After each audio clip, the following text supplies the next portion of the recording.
joining us today. And I know there was some question about as we go forward and share some information today. I know there was some question about when we would deliver some remarks and comments. I think that's important to our community, right? But we wanted to make sure that we took some time and gather some information. We had some good information to deliver and clear some things up. So my name is Steve Drew. I'm the Chief of Police here in Newport News, and I will tell you, this is an unprecedented situation that we're dealing with. A 6-year-old. It is unprecedented. So there are some nuances here. Last Friday was a hard day for our city, for all of us, and there were a lot of heroes. I'll tell you that Saturday afternoon, I was able to meet with family, and I was humbled, but I was able to meet with Abigail Zwerner.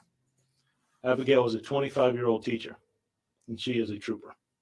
She is a hero. I talked with her, so before I talk today, I'm going to go through the timeline, establish that a little bit for you, talk about our officer response, what happened while we were there, and where we're at in our investigation. But please remember that we are only 3 days into this, that there's a lot of things that still need to happen. And I'll talk about that as we go forward. But there are some questions that we will not be able to answer because of where we're at with this investigation. When I met with Abigail's family on Saturday, and they took me up to her room, she asked me, first question, do you know how my students are? She was worried about them. And then today, when I went back to share with her that we were going to hold this press conference today, she again asked me, do you know how my students are? And that touched me, her family and her mother. Abigail wanted me to tell you all, but primarily her students and her parents of her students, that she is in stable condition and that she is thankful for the thoughts and prayers that have gone out to her, the people that have reached out, not only here locally, across our state and across our nation. She is very, very appreciative of the support that she's getting and continues to get. So I just want to establish with you a brief timeline. Last Friday at Rich Neck Elementary School on January the 6th, at 1:59, a call came in, advised that a teacher had been shot, and there was no other information that came forward. Officers were dispatched at 2:00 p.m. Personnel to Rich Neck Elementary. And anytime we have a situation where there is a shooter or the belief of a possible active shooter, officers are going to come from all over. So there were officers from different areas there. At 2:04, 2 sheriff deputies arrived at the school and entered the classroom where the shooting took place. We'll talk a little bit shortly here. There was not an active shooter going on throughout the school. Everything happened in one classroom. 2 sheriff deputies entered at 2:04, and about 8 to 10 seconds behind them, 2 officers entered. When they entered the room, they found a 6-year-old child that was being physically restrained by a school employee. The child became a little combative, actually struck the school employee that was restraining him, and officers then took control of him and escorted him out of the building, placed him in a police car with an officer inside and outside that vehicle. Once that had occurred, there was a systematic evacuation of rooms and hallways for safety. So we still weren't sure exactly what all we had at that point. On the timeline, I want to go back and talk about the other response. As we said, at 2:04, deputies and officers responded. At 2:06, medics arrived at the school. At 2:07, the medics were cleared by officers to enter the building, that room was safe where we had someone had been injured. At 2:09, they made contact with Abigail. And at 2:11, she was transported to a local hospital where she's currently undergoing treatment. And again, if I didn't state earlier, she is still listed in stable condition. And I had a good conversation with her today. We talked a little bit about when the officers arrived. The young man was taken into custody and escorted out of the building. And officers responded then and began to put a plan together quickly to evacuate the hallways, the classrooms in a systematic order. But remember, we're dealing with elementary kids, right? And I will tell you, I was touched by the way that those officers interacted with those kids as they moved them from the hallway to the gymnasium. The faculty and staff there, and I'm not just talking about teachers. It was heroic, the way I saw them take care of those young people. Officers and faculty members took the students into the gymnasium. That's where they would stay until they were reunited with their family. The individuals that were in the classroom were taken to the library but they were held there, kept there with detectives, a couple of teachers, and eventually some school counselors. When they arrived, we escorted them safely to that area as we continued to clear the building so that they could be, the professionals could be with our young people, with students.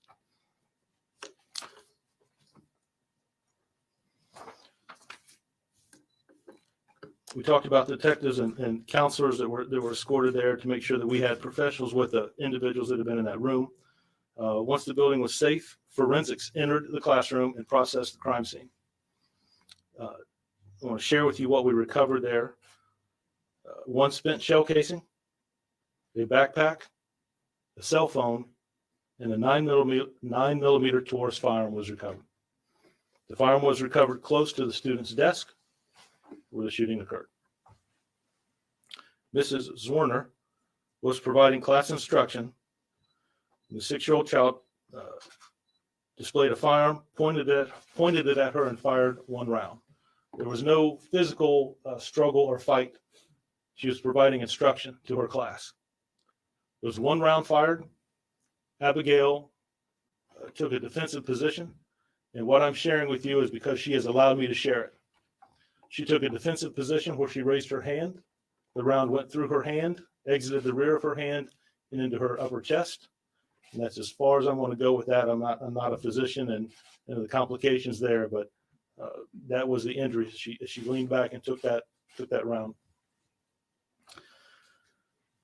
She suffered a gunshot wound, but she was still able to get all of her students out of that classroom. From the video surveillance we have of the hallway, you can see the students running out of that classroom across the hall into, and I'm estimating about 17 to 20 students out of that classroom across all into other classrooms. Mrs. Warner was the last person to leave that class. She made a right turn and started down the hallway, and then she stopped. And she turned around. She turned around to make sure that every one of those students was safe.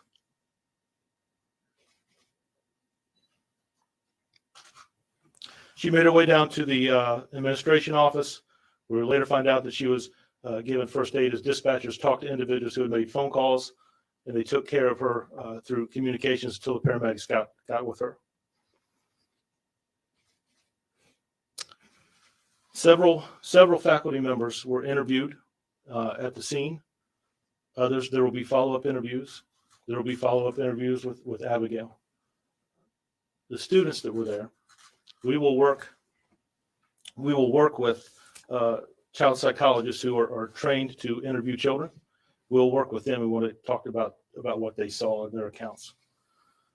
Now, once I arrived, myself and other officers, got a quick brief assessment of the situation, what we had, and I wanted to get out as quick as we could to our community and our parents, right, that we did not have an active situation, the individual was in custody, and that there was no longer threat. I tried to explain a little bit about how children were being moved to the gymnasium. We'll work with our school board members and faculty and staff there, our sheriff deputies, that came all together, and we had a systematic process of releasing the child to their parent. They were identified, and we got them back together. You can imagine there was some frustration by parents wanting their children back, and I can understand that.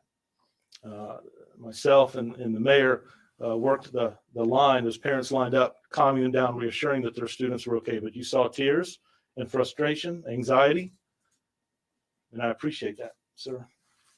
Because in those situations, what we have to do is try to keep people calm because they're just unsure of what they had. And as we reunited, as I saw school employees walking students and officers walking students back to their families, I saw tears and smiles on both sides.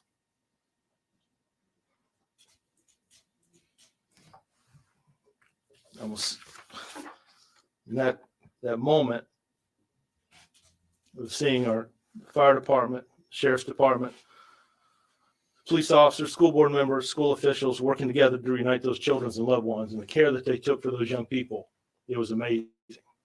Laughing, supporting, holding their hands, talking to them. I saw children in the gym that were making fun of officers and officers making fun of them, just bonding and trying to make that situation that we're dealing with the best that we could.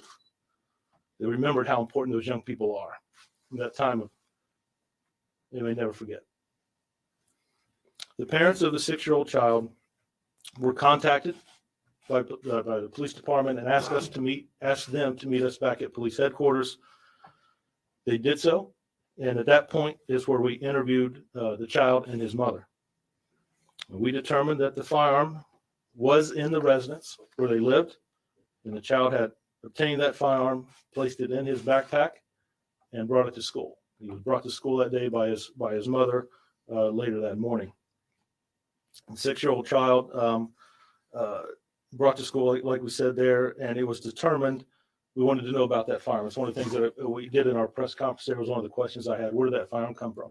The firearm was legally purchased by the child's mother out of York County. Detectives. So after we had this information, like I said, this is unprecedented. We're dealing with a 6-year-old.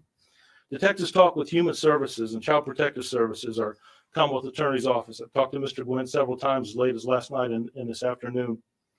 The Community Service Board, which addresses mental and behavioral health. Due to the age of the child, we made these contacts and conversations to seek guidance on possible services, because none of us have a lot of information dealing with something like this. Based on this conversation, an emergency custody order was initiated by detectives, and the 6-year-old child was transported to a local hospital where he was evaluated. The CSB, Community Service Board, determined that a temporary detention order would be obtained from a magistrate, and the child is currently receiving treatment at a medical facility. Now, the department will continue to conduct this investigation, which will consist of a lot of follow-up interviews. We want to talk to the individuals that were in that classroom with help of a child psychologist. We want to meet with Human Services or Child Protective Services to see if there's any interaction or any cases that they have with the family or the child. And we also want to work with Dr. Parker and his staff, which have been extremely forthcoming with information of any issues they may have dealing with the child's behavior or any behavioral issues or concerns. I'd like to reiterate, I said that night, I just want to reiterate that this shooting was not accidental. It was intentional. Now, I believe, and I told her today, I believe that Miss Zorner, Abigail, that she saved lives on Friday. I cannot be more impressed with the faculty and staff of the school. I can't be more impressed with those children. The way they exited the hallways and went with instruction, the officers and deputies who talked to them, some holding their hands as they walked through. And the number of school employees that came in and we escorted to the gymnasium and even to the library to work with those young children. And I also want to thank all of our federal partners, state and local officials who called and asked if there's any support that you need from the governor's office, all over the state, but primarily around our surrounding jurisdictions. Is there anything you need? And I believe that's because of the relationship that we have. So as we go forward, those are the conversations we'll be having as we continue to put this investigation together. There are a lot of things that we need to continue to do. We're only 3 days into this investigation. But I just want to share with you a little bit about our response, what we had, a little bit of the timeline, what was recovered, and what we have done at this point, and where we are as we go forward to have those conversations with our Commonwealth Attorney and CSB board on the best avenue to go forward in this situation. I'll take some questions at the end. At the end, I want to make sure that Dr. Parker and our mayor speak. But before I step away, I just want to say that I am appreciative and thankful for the partnership and the relationship we have. And I want to thank you for being there and just kind of all of us working together. I think that's what makes this city great.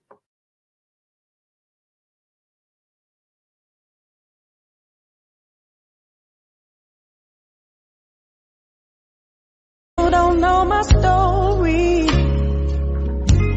the anguish and the guilt that consumed me. Grateful I can tell it,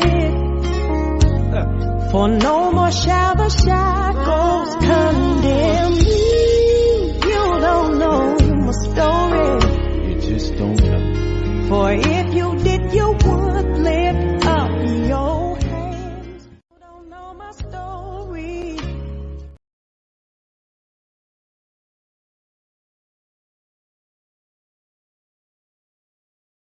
The NYPD officer suspended after responding to a fight with a group of girls on Staten Island. The incident happened in the Port Richmond section. There is video, and it has people split on how the situation was handled. CBS 2's Jenna DeAngelo spoke exclusively with the sisters involved, and she did so with their mother's permission. This 8-second video, which has spread on social media, shows an NYPD officer repeatedly punching a young girl. You also see the girl swing toward the officer. That's 14-year-old Kiana Robinson. He pushed me, and then I punched him in his face 2 times, and then we just started fighting. She says it all started when her 12-year-old sister got in a fight with another girl after school Tuesday. It happens a lot in this school. They attend IS 51, which is near Willowbrook Road and Port Richmond Avenue, where this happened. The girl is bigger than my sister, fighting my sister. Of course, I'm going to jump in. I didn't even know what was going on. I just ran over there. A longer video has surfaced showing what happened leading up to the scuffle with police. Robinson says she saw an officer putting her sister in handcuffs. You see her approach and nudge the cop, who pushes back. It escalates from there. Like, I don't care who you are. You touch me, I'm going to fight back. The NYPD tweeted, "The actions of these officers is under investigation by the Internal Affairs Bureau. At this time, one officer has been suspended." We are going to look at the body cam of the police officers. That's why body cams are good. We're going to use a video that was posted on Instagram. I was not pleased with what I saw on the video. A retired NYPD officer who lives in the area gave her input. He should never have been suspended at all. That's my opinion. I always say to people, before you judge an officer, imagine being put in that situation and how would you react? We want the children to think that the cops are supposed to keep us safe. So we're not getting that when the cops come and don't know how to de-escalate the situation. What was it like for you being in that situation? It was weird. I was disappointed in NYPD. Like, I'm a whole child. Like, why are you putting your hands on me? You're supposed to be breaking up the fight. Why didn't you just break up the fight? Sources say Kiana Robinson was charged as a juvenile with assaulting an officer and resisting arrest. She told us she was taken to the hospital with a bump on her head and a headache, but is doing okay. In the Port Richmond section of Staten Island, Jenna DeAngelis, CBS 2 News. And PBA President Pat Lynch said in a statement, in part, the police officers involved are entitled to due process, not summary judgment based on a few seconds of video. What is clear at this point is that these police officers were trying to break up a violent altercation when they themselves were assaulted. Everybody don't want to see you when. Everybody don't want to see you when. Everybody don't want to see you when.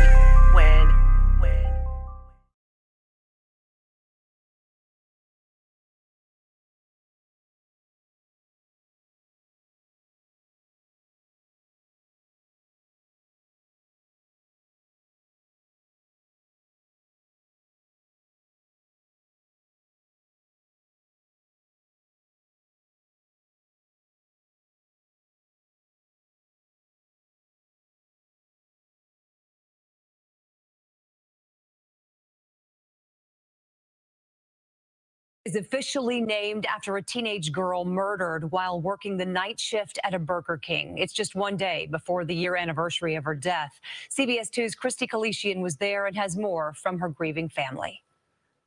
It was a struggle for mother Christy Nieves to get the words out.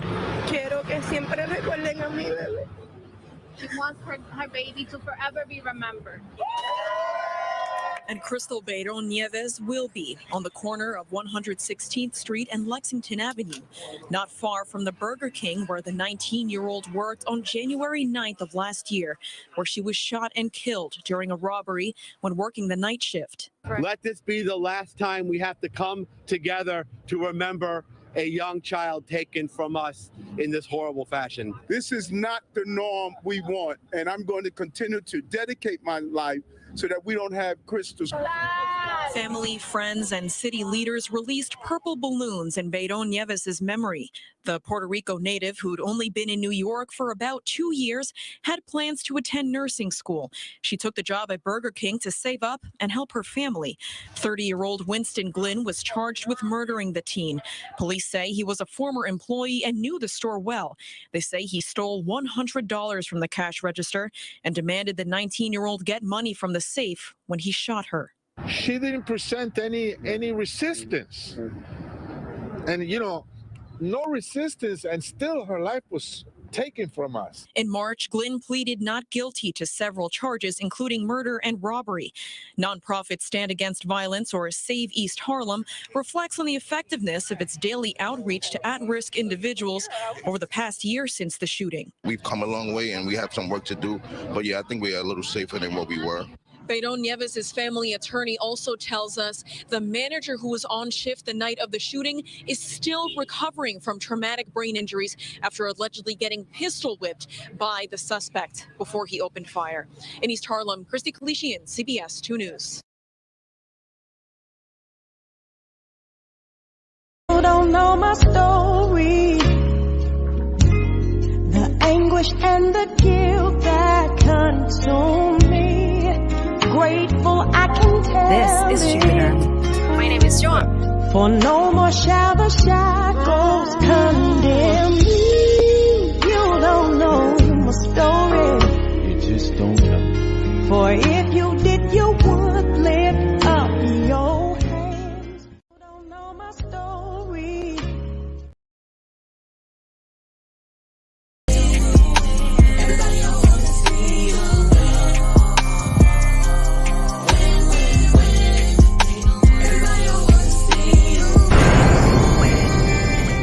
Something think you're tripping with, yes, I'm the boss.